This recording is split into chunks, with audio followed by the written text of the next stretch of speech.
What's up, everybody? This is The Overlook. I am Corey. We got Kev right here. It is Tuesday, so it's another Titanic Captain Tuesday, where we're talking about the 10 Titanic captains from the Blackbeard Pirates. We have already done Van Auger. We have already done Avalo Pizarro.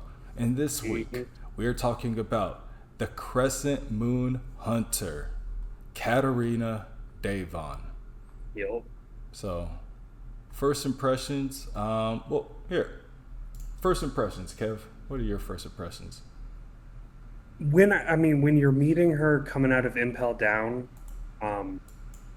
just being there, you're a threat, right? You're in the level 6 of Impel Down. You're in that one of the deeper cells of hell that they put you in.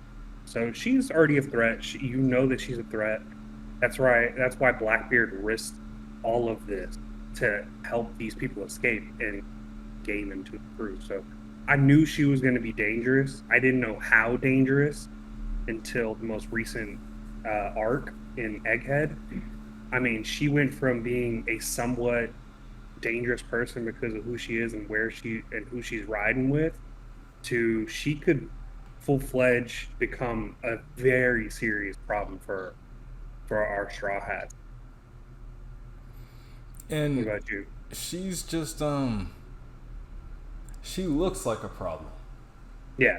She looks like not only like is she angry, cantankerous. That's probably Katarina Mm-hmm. cantankerous. You know what I'm saying?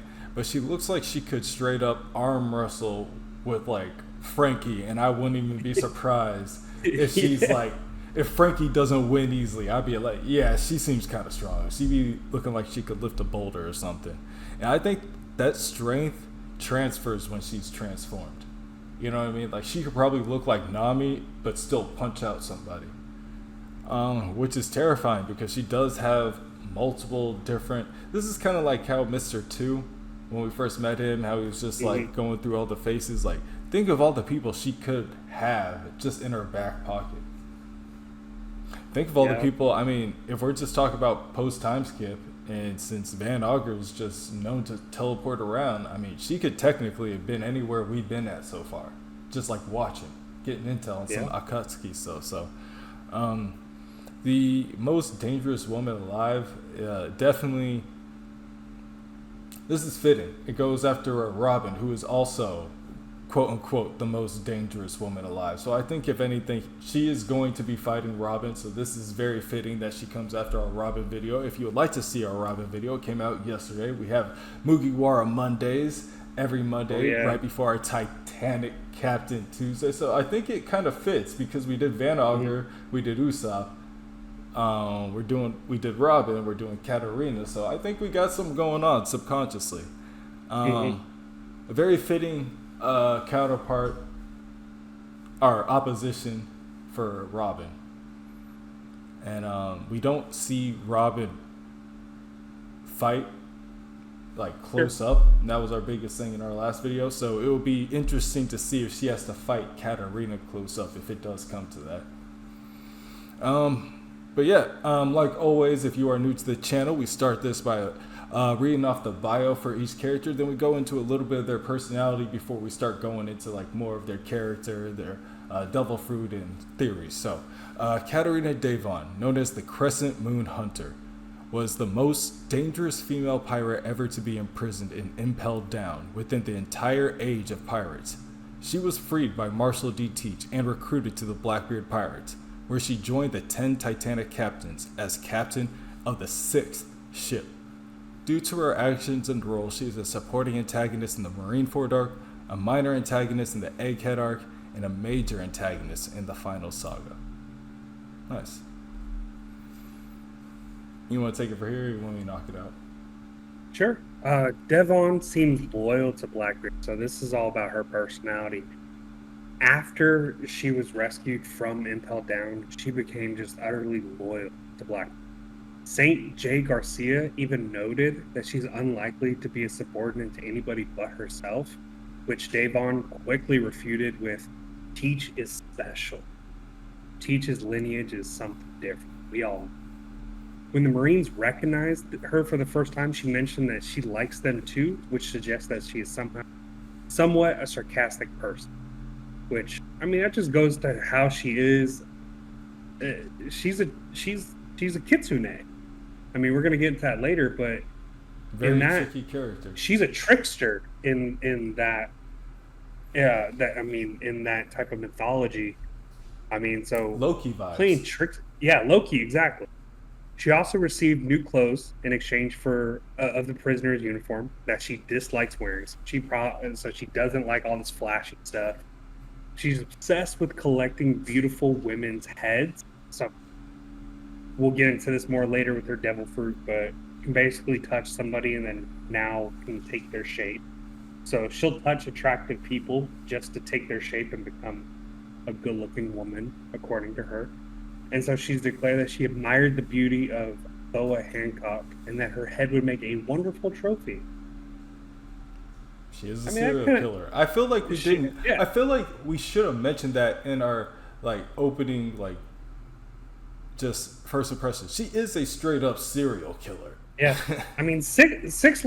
You don't get to 6th level of impel down by by not being a killer. Like this. You got to think about who else is there. Like, I like to think like crazy Jack the Ripper. You know what I mean? Like just yeah.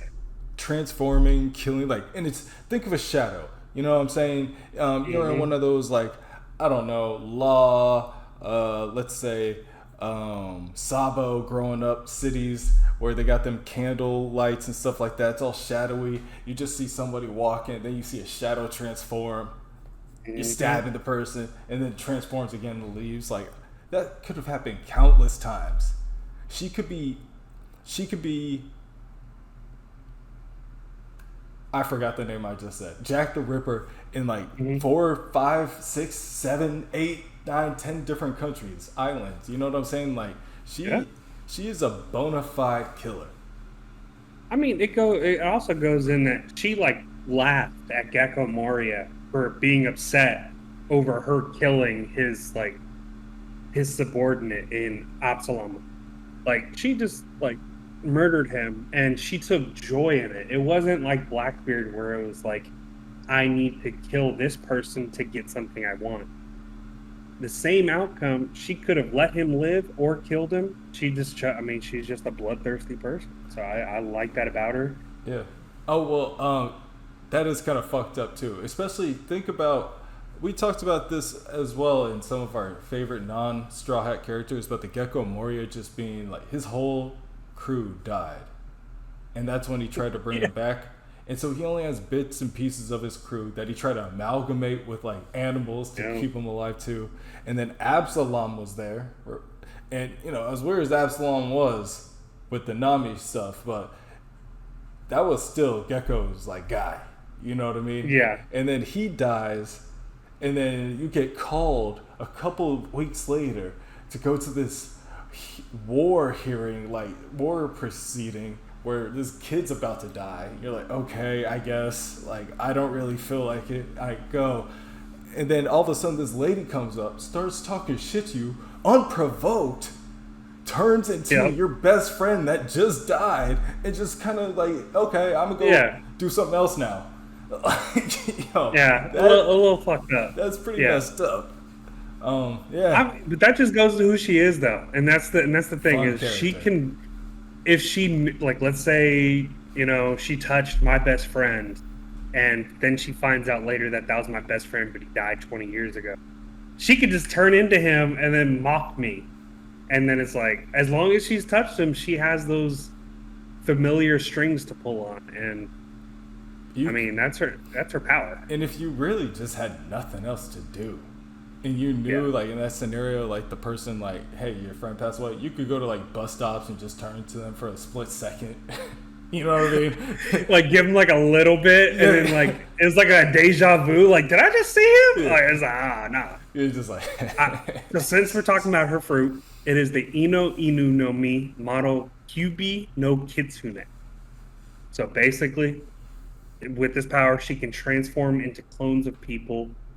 And that could be as simple as a touch, as we've seen in the latest chapter when she grazes Saint Saturn. So can she become Saint Saturn at will? Is it only a certain form?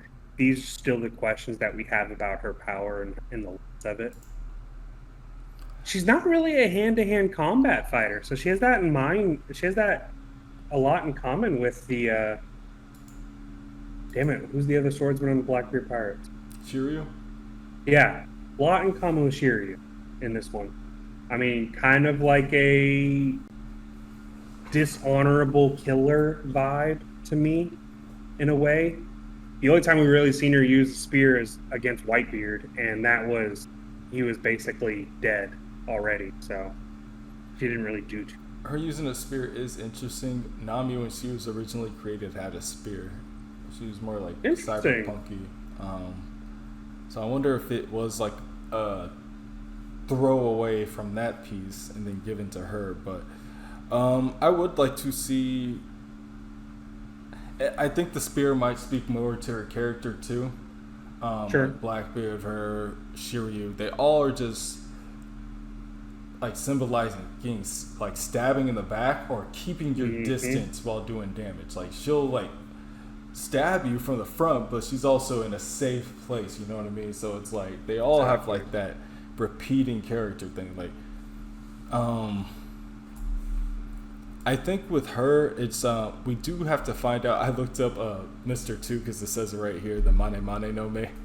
And I looked up what it looks like. Like, look at it. And I looked at it. I was like, of course, come on, man. I was like, but I'm trying to figure out because we don't know too much about her devil fruit yet. Sure. Transformation has got to be only one facet of it. Also, if it is, what is the difference between the Mane Mane no Mi? Because all the devil fruits, no matter how similar, are different. Like the heat, the flame, like all these things are very, very different. There's a different tweak. With his, I know he has to touch, like he has to make contact with the person, and then he can just like touch the side of his face, and then he can transform. But he also has to make contact. Interesting. I mean, eventually, with it being a mythical zone, you could always look at an awakening of sorts where she doesn't just take their appearance, she takes their power. Well, I feel like the mythical zone, to your point, has to be different, and I think it has to be stronger than Mr. 2's. So I think that's what I would do with it, even if it's temporarily, giving him the power, but giving. See, and here's my thing that I wonder. You remember Higurashi from Wano, the witch that like transformed, that distracted? Yes. I guess she had number 2's fruit. I guess, in theory, if it wasn't confirmed, like, couldn't she have had this Kitsune fruit? I mean, they already had one legendary fruit, a couple legendary fruits. I don't hate mythical zones in Wano. So, I mean, if it's a Kitsune dog type, just like Yamato's, I don't really see much of a difference on that one. But back to Catarina Devon, what do you guys think? I would like to hear your guys' theories below. Like, if Catarina has any other abilities, what would it be? Thinking from the Ninetale, maybe it's more. See, I see her as like she's also going to be on par with like Nami, with a lot of her tempo abilities, like the mist and everything like that, like the illusions and duplicates. I think she might also be able to do stuff like that, because I'm just thinking Pokemon moves now, like Confuse Ray, Will-O-Wisp. Sure. That's what I know. Maybe she might also have some flame abilities. I would like to hear what your guys' thoughts are. Blue flames. Put it in the comment. What do you guys think her dream is? Like, she has to have a goal in mind. That's the only reason that she's with Blackbeard now. What's her goal? Is it just power? Is it to become the most beautiful? She's obsessed with looks. I don't know why. Maybe that's just fruit. That is one of her goals, though, is to murder all the women in the world that are more beautiful than her. So that was her mentioned goal. There you go. And it's like, so I mean, she's gonna be busy. But and then we kind of mentioned this with Shiryu, but Blackbeard also just saved her, kind of without asking questions. Yeah. Like, hey, you gonna help me? I don't know, take over the world. Can I kill a bunch of people? You can kill whoever you want. Sure. Get me out of here. Level 6 impelled down. You know what? I'm rocking with you. It's really endless for her because anything you really, let's take for example the Luffy prediction that he's the one who destroys the Red Line and destroys Fishman Island. With the Kitsune power, all of that becomes questioned. It's like, okay, is it just her masquerading as Luffy and she destroys the Red Line? And it's like, can she share Luffy's abilities? Yeah. You know what I'm saying? Like, that would be kind of crazy to see her go into a Gear 5th form herself. But that being said, I didn't bring that up about Luffy's abilities. I brought it up because what that means, she can duplicate Blackbeard's abilities, which means could she be Blackbeard one of these times where we're talking about Blackbeard be acting different? He could have split personality. Could that have been Catarina Devon this whole time? I'm interested to hear your guys' thoughts. She's an interesting character. We don't really have too much on her, but it's just her potential is limitless. You throw her anywhere, and then it throws a wrench in. And also from the last episode, 1115, last week's episode, when her and Van Auger were just kind of standing to the side. They just stepped out real quick. Yeah. They're part of the team.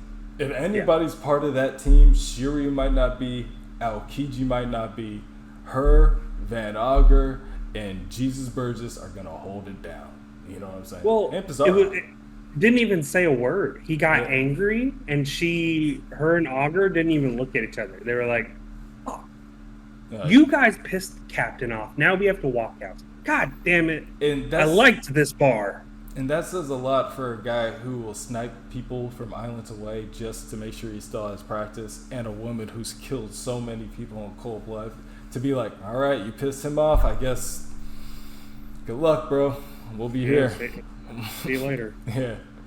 We didn't warn you, but you didn't give us a chance to warn you.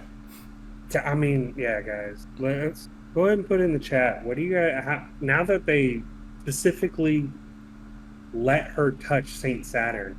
I mean, it's limitless. You tell us what you guys, what would you guys do first if you guys could transform into Saint Saturn? I mean, put the Seraphim to work for Blackbeard Pirates? Yeah, if you could, out of anybody that the Blackbeard Pirates have encountered recently, who would you guys have Catarina transform into and why? I'm thinking Law. I don't know if she hasn't been around Law, she hasn't like gotten close to Law or anything like that, but I think Law is the perfect character to like infiltrate the Straw Hat. So if she was able to like get in contact with Law at all, she wasn't there, but I think that's a good one.